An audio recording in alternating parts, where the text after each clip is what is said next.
ओम नमो नारायण। जय श्री राम, जय माता जी, जय भोलेनाथ, जय श्री कृष्ण।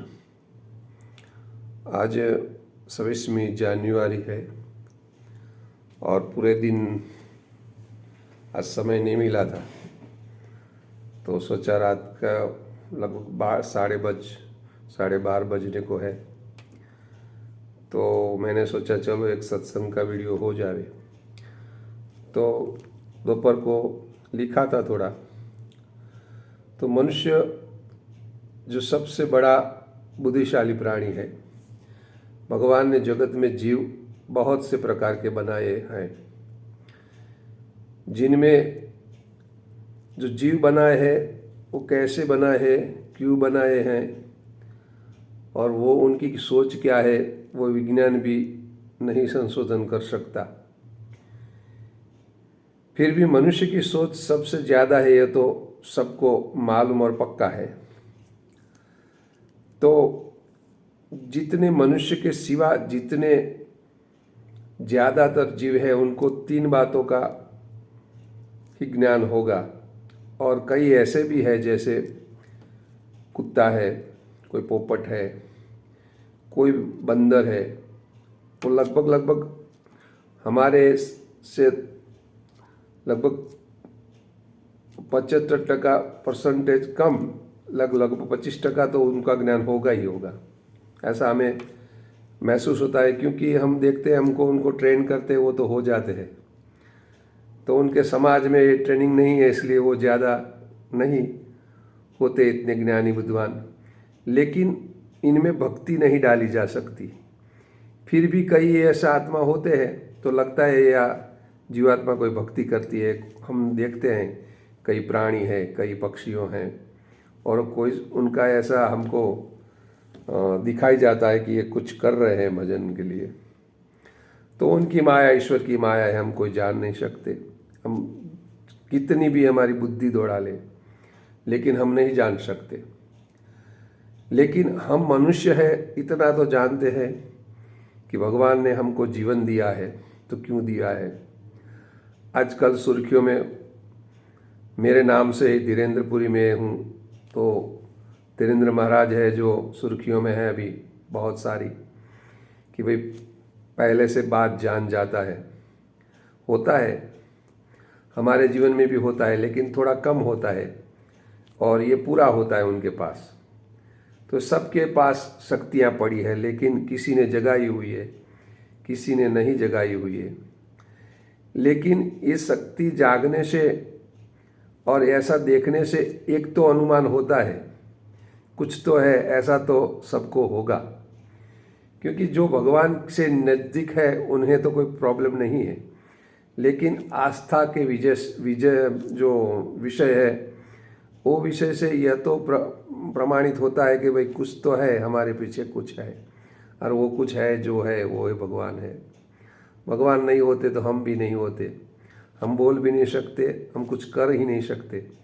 और जब शरीर में जीव नहीं होता तो हम कुछ करने को चाहते हुए भी कुछ नहीं कर सकते। इसीलिए बहुत सारा सत्संग तो घंटों में लगेगा। लेकिन आज मैंने जो बात थोड़ी लिखी है वो मैं आपको बताना चाहता हूँ, क्योंकि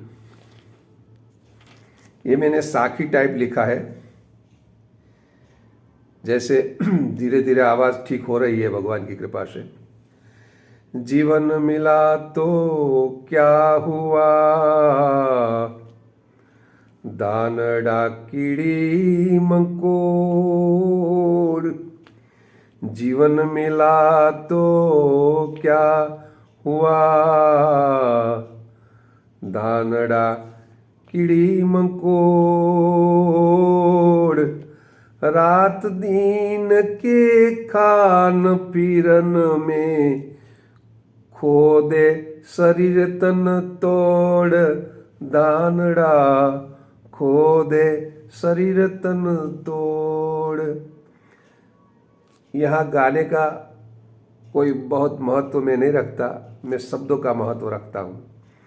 क्योंकि गाने का काम तो कलाकारों का है, हमें तो शब्दों से पकड़ होनी चाहिए। और वो मैं इतना विज्ञानी नहीं हूँ कि आपका मेरा शब्द भी बहुत बहुत ऊंचाई और सूता हो, लेकिन मेरे दिल में जो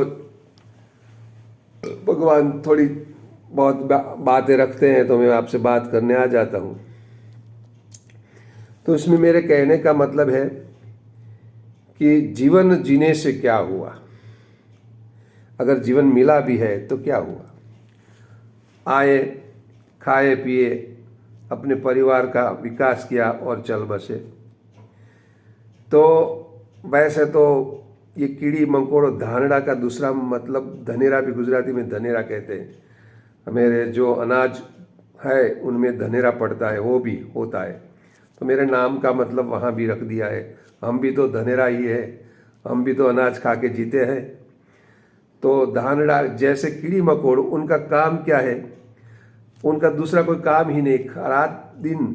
और कीड़ी तो 24 घंटे सोती ही नहीं, आप देखो तो कहीं ना कहीं वो काम करती ही रहती है।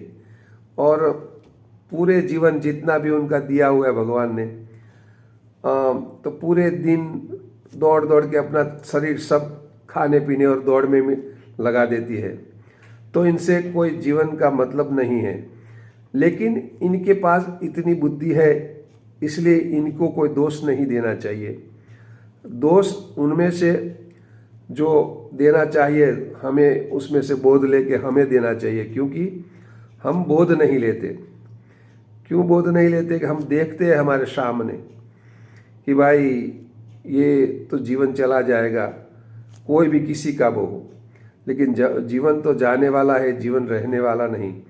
लेकिन जितना जीवन मिला है उस जीवन में हम कुछ न कुछ करके ध्यान, भजन, योग, साधना, और इतना बड़ा भजन लंबा है कि पूरे जीवन भी उसमें कम पड़ेगा, लेकिन हम दूसरी बातों में लगे रहते हैं और दूसरी झंझट में भी लगे रहते हैं। और लगे रहना भी चाहिए, जो जीवन भगवान ने दिया है, लेकिन मन तो अपना ईश्वर में ही लगा देना चाहिए, वरना तो ये ऐसा जीवन चला ही जाएगा। तो मैं यहाँ क्यों आता हूँ, इसलिए कि भाई कुछ न कुछ हमारी ओर से दो शब्द भी आपको मिले, और इनसे कभी एक दो आदमी का भी कल्याण हो जावे तो भगवान का काम है। मैं तो अपनी तरफ से भजन करता ही रहता हूँ, वो भजन ही है, भगवान का नाम तो अभी ले रहा हूँ, लेकिन सत्संग है। तो सत्संग के भगवान नहीं मिलता, ये मैं पहले भी बता चुका हूँ। हाँ, सत्संग के ज्ञान मिलता है, गंभीरता मिलती है, कैसे रहना चाहिए, क्या करना चाहिए, किसको कैसा बोलना चाहिए, वो पूरे जीवन जीने का तरीका आता है। लेकिन परमात्मा तो केवल ध्यान भजन से ही मिलता है। अगर उनका कांटेक्ट आपको करना है तो केवल और केवल ध्यान करना पड़ेगा। तुलसीदास जी ने भी कहा है, मीराबाई ने भी कहा है, नरसिंह मेहता ने भी कहा है, सब ने नाम का भी महत्व बहुत गाया है, और ध्यान का भी बहुत संतों ने, ऋषि मुनियों ने, तपस्वियों ने। आप जितने भी बहुत बड़े जो संत हो गए वो ध्यान भजन करके ही हुए हैं, कोई कथा कीर्तन करके नहीं हो। कथा कीर्तन या तो सत्संग, ये तो जो ज़्यादा साधु का काम क्या है, पूरा दिन भजन कीर्तन और सत्संग में लगाना। तो उनको समय जब मिलता है वो तो सत्संग कर लेते हैं।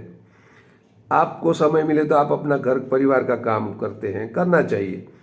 और लेकिन जितना टाइम जो भजन में 4 बजे से 6-7 बजे तक ध्यान भजन करना ही करना चाहिए।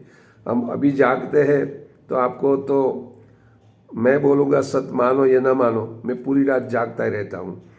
लगभग घंटे 3-4 घंटे में सोता हूँ, दिन में 1-2 घंटे सोता हूँ, और रात को 3-4 घंटे सोता हूँ। फिर मैं जागता ही रहता हूँ।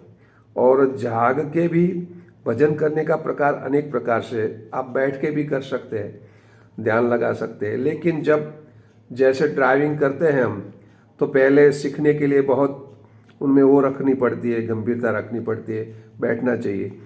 बाद में तो वैसे अपने आप से हम ड्राइविंग कर लेते हैं, वैसे ही हमारा भजन है।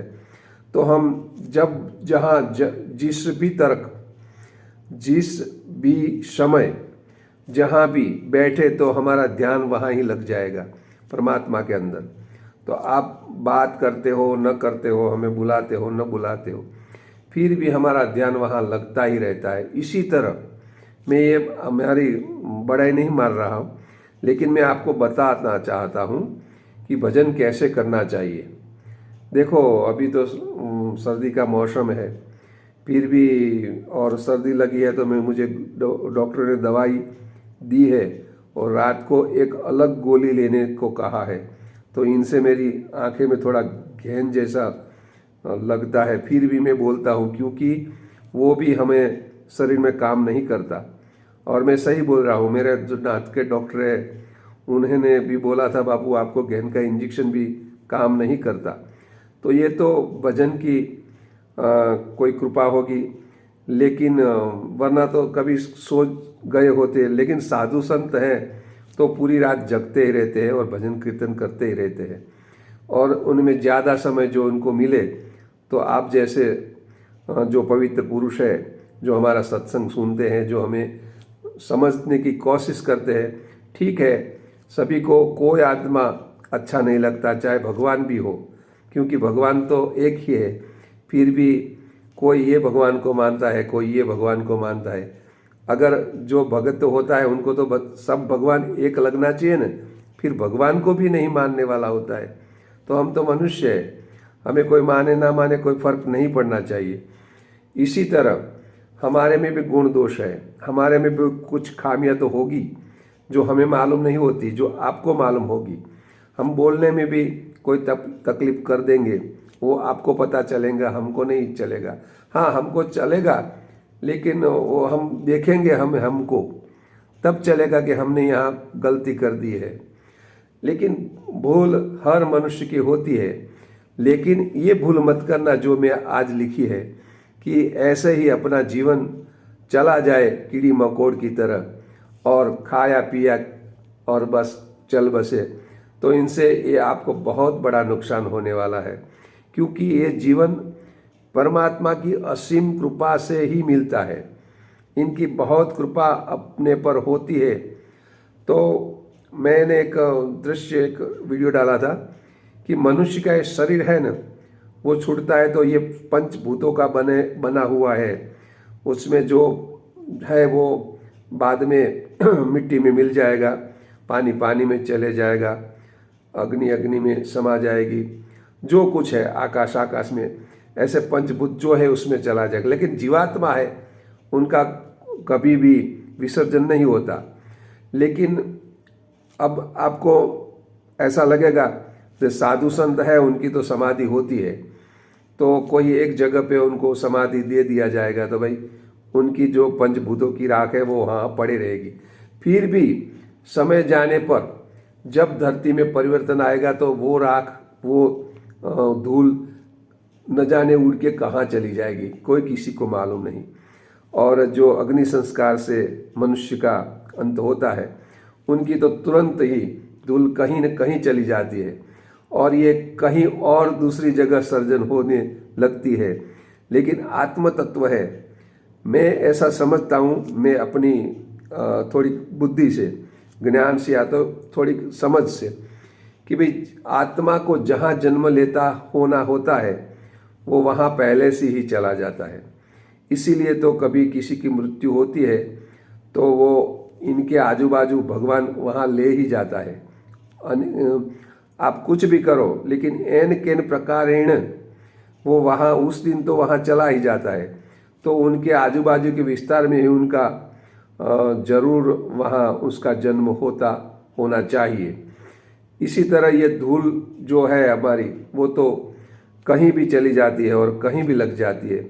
इसीलिए ये सब कुछ होवे, इनके पहले हम कुछ ज्ञान पा लें और हमारा क्या होने वाला है वो भी हम जान लें, क्योंकि भगवान ने हमारे अंदर बहुत कुछ शक्तियाँ दे रखी है, उनके बारे में वो विज्ञान है। वो विज्ञान की बात मैं अब थोड़े दिनों में लाने वाला हूँ, पूरा शरीर का विज्ञान, जो ज्ञानेंद्रिय है, चेतना है और ध्यान भजन है, जो 7 चक्र है और कुंडलिनी जागृति है। ये मैं अब उन विषय पे थोड़े थोड़े आने का विचार कर रहा हूँ, जो गुप्त बातें हैं वो भी मैं आपको धीरे धीरे बताने की कोशिश इस माध्यम से करने वाला हूँ। तो आज मैंने ये एक थोड़ा लिखा कि भाई आप कीड़ी मकोड़ की तरह जीवन व्यर्थ मत करो और परमात्मा के भजन में लगो, कोई अच्छा काम करो। और दूसरा नहीं तो मेरी ये वाणी, देखो भाई ये जगत में बोलने वाले भी बहुत है, सत्संग करने वाले भी बहुत है, और आपको कहीं न कहीं तो कुछ न कुछ तो मिलता ही रहता है। तो मेरे सत्संग में से भी, मेरी बातों में से भी किसी को भी कुछ भी मिलता होगा तो भी आपको पुण्य मिलेगा। इसलिए ये वीडियो को भी आप आगे अपनी मर्जी हो तो आगे भेजना, बाकी लाइक करना ना करना वो आपकी मर्जी है।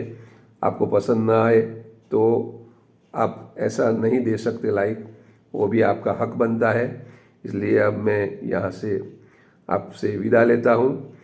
ओम नमो नारायण। अब 2-3 दिन में प्रवास में हूँ, थोड़ा आमंत्रण है, तो 1-2 दिन में समय मिलेगा तो वीडियो डालूंगा, वरना 2-3 दिन के बाद मिलेंगे। ओम नमो नारायण। जय श्री राम, जय माता जी। आप सभी का कल्याण हो, आप सभी सुखी रहे, ऐसा मेरा आशीर्वाद के साथ। जय श्री राम।